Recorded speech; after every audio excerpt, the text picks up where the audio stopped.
Cette question à présent, l'Ukraine se prépare-t-il à la guerre? C'est en tout cas ce que pense la Russie, puisque le Parlement ukrainien a adopté hier une loi sur la réintégration du Donbass, qui qualifie d'occupation russe la guerre en cours dans l'est du pays. Le texte voté au Parlement à Kiev dénonce la Russie comme un agresseur.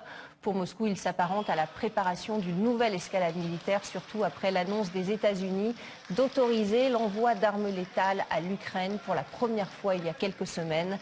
Avec ce texte, selon le ministère russe des Affaires étrangères, le président ukrainien Petro Poroshenko se dote de pouvoirs illimités, proches de ceux d'un dictateur pour réprimer toute contestation. La loi permettrait en outre à l'armée ukrainienne de prendre la direction des opérations dans la zone du conflit, mission jusqu'alors confiée aux services de sécurité. L'Ukraine peut-elle s'engager dans un nouveau conflit? En a-t-il en tout cas les moyens? Réponse de Bruno Vinsky, il est politologue et historien.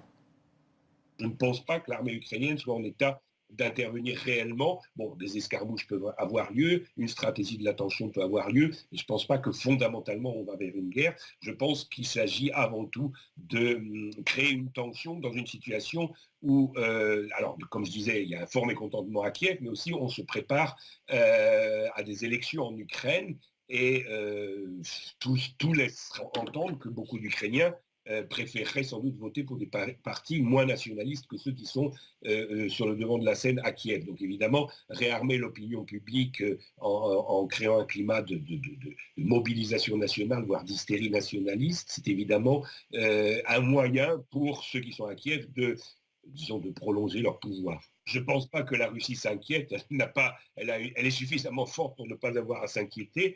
Je pense en revanche que ces déclarations montrent évidemment que la Russie surveille la situation et n'approuve évidemment pas ce qui est en train de se passer.